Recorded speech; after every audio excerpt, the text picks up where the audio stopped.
Abian. Abian é o novato, o filho novo que chega. Toda pessoa que chega dentro de uma casa vai ser um Abian? Não. Oi, gente, aqui quem fala é o Ialede. Começar esse canal aqui falando sobre o Abian.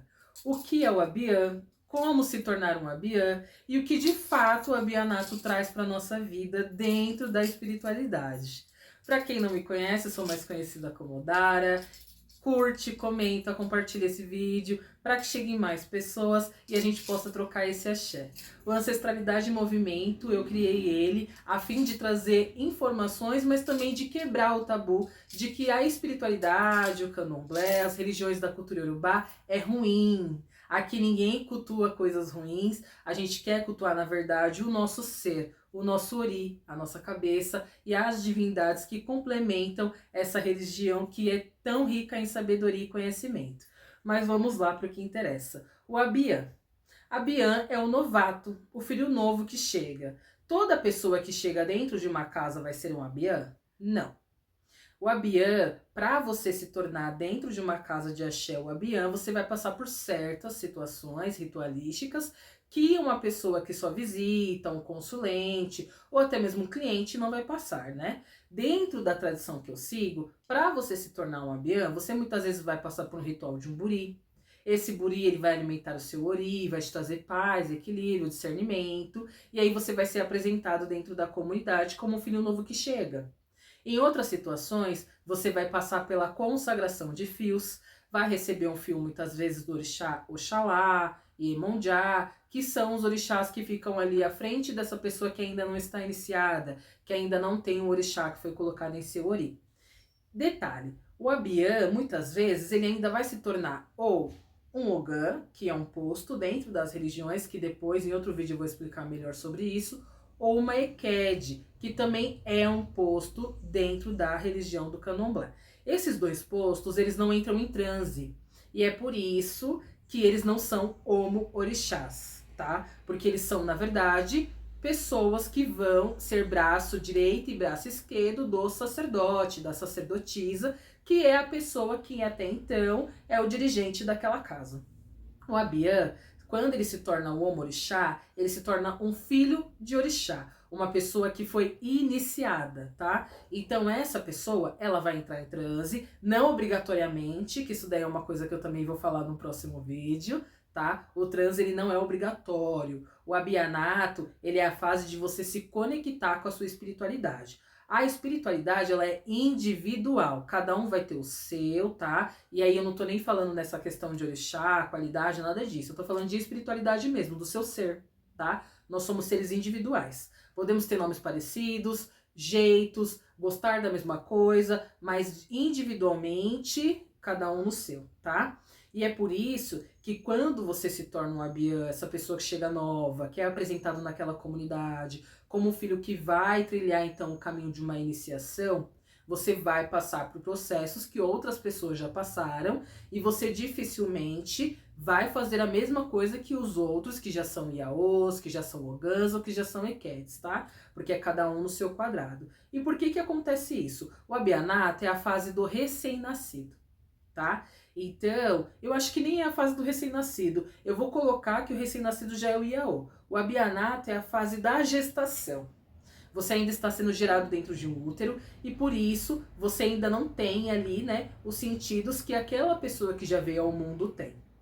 Então, o Abian, ele vai precisar entender que ele vai sempre utilizar roupas brancas, de preferência simples, que não tenha muito detalhe, que não tenha, né, muito frufru assim, porque ele ainda não nasceu.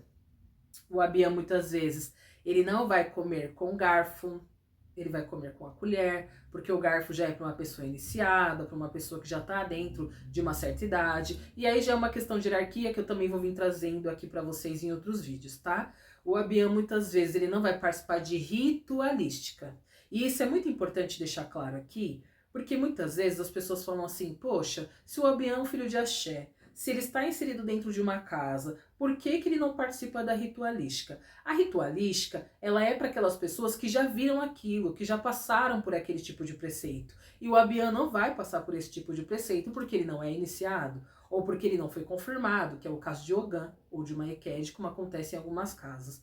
Tem casa que inicia Ogã, inicia EQED e não tá errado. A gente precisa entender que existem as diferenças, tá? De casa para outra, porque o axé foi plantado de um jeito que, né? A gente precisa entender isso. E eu acho que existe muita briga hoje, infelizmente, principalmente na rede social, com essa questão não só das nomenclaturas, mas também com a ritualística. A galera fica com esse negócio de que tá errado, não deveria ser assim, que deveria ser diferente, e não é assim que funciona. A gente precisa entender que o candomblé, ele é uma religião vasta em conhecimento. Existem muitas coisas que eu vou morrer sem saber, você também, o seu pai, a sua mãe, e tá tudo bem. Mas a gente precisa pelo menos saber o básico, a base do que é a sua matriz, do que é a sua família. Isso é importante, tá bom? Então, voltando já nessa questão do abianato, só pra gente, né, deixar esclarecido aqui. Então, o abian, ele é a fase de você se conhecer, a fase de você entender o que de fato você quer para sua vida. E como que isso acontece? Quando você passa a ser um abian dentro de uma roça, você vai participar do quê? Da festa, você consegue assistir a festa, você escuta todas as cantigas do xirê, você vê o rum dos orixás, né? E aí você consegue estar acordado, uma pessoa que não entra em transe, você consegue ver muitas coisas ali que vai te ajudando. Você escuta palavras, como que chama o prato, como que se chama o copo em Yorubá, como que é o nome da esteira. Então você vai aprendendo, querendo ou não, coisas que muitas vezes, para quem já foi inserido desde criança dentro da religião, demora mais um pouco para pegar. Por quê? Porque aquela pessoa foi iniciada desde bebê, e aí o orixá pegou a partir dos 4, 5 anos de idade, que é muito natural, né? Que algumas pessoas entram em transe nessa idade, e aí a pessoa demora um pouco mais a aprender. Então, quando você é um abian mais velho, assim, na sua, né? Ah, já passei a adolescência, tô entrando hoje na religião, ou se não estou voltando para a religião para me iniciar, você consegue ver coisas que outras pessoas não vai ter tempo de ver.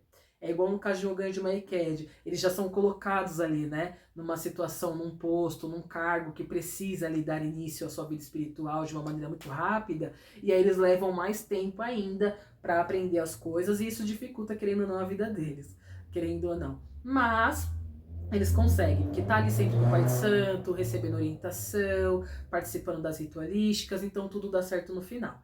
Mas o que eu sempre digo da fase do abianato é que é a fase mais importante, gente.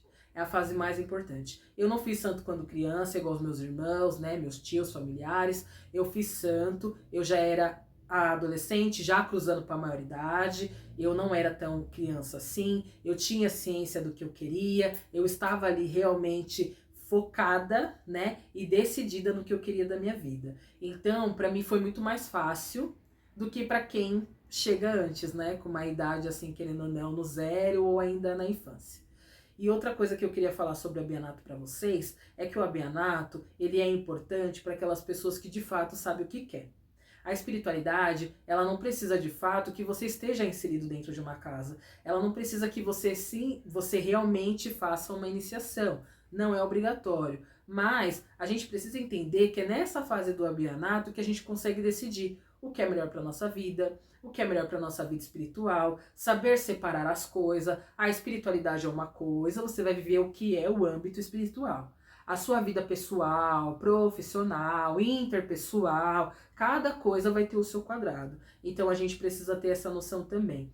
E o abian, querendo ou não, ele não é também uma pessoa descartável, como muitas pessoas dizem por aí, né? Que foi humilhado, que passou por situações desagradáveis. Não, o abian não é para ser isso. O abian é para você de fato se conectar com aquilo que ainda está por vir, com aquilo que você ainda vai entender e vai passar. Sempre tem um irmão ou outro que solta uma coisa, né? Ah, no meu tempo de roncol foi assim. Ah, porque quando eu fiz santo eu sentia isso. Ah, porque no dia da minha saída, sei lá, eu fiquei ansioso, fiquei com uma dor de barriga, achei que não ia dar certo. Sempre vai ter alguém para dar uma palavra, para dar uma explicação do que já aconteceu ou do que acontece. Ninguém tá no escuro. Mas é muito importante também deixar claro aqui que nessa fase do abianato é que você de fato vai decidir o que você quer para sua vida e vai se conhecer de forma interna e individual. E por que eu digo isso? Porque é no abianato que você consegue decidir se o local que você está de fato é seguro para si, se a sua espiritualidade realmente está aflorada ali, tá? Nem todo sonho que você tem, ou nem toda situação que você passa é de fato uma questão espiritual.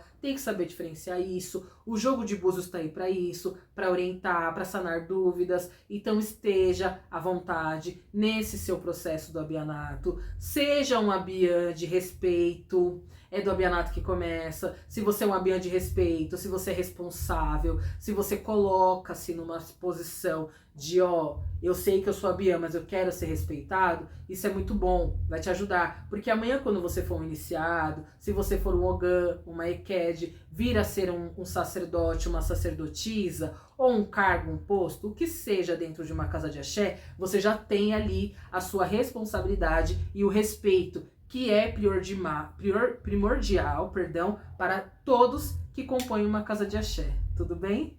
Um beijo e até o próximo vídeo.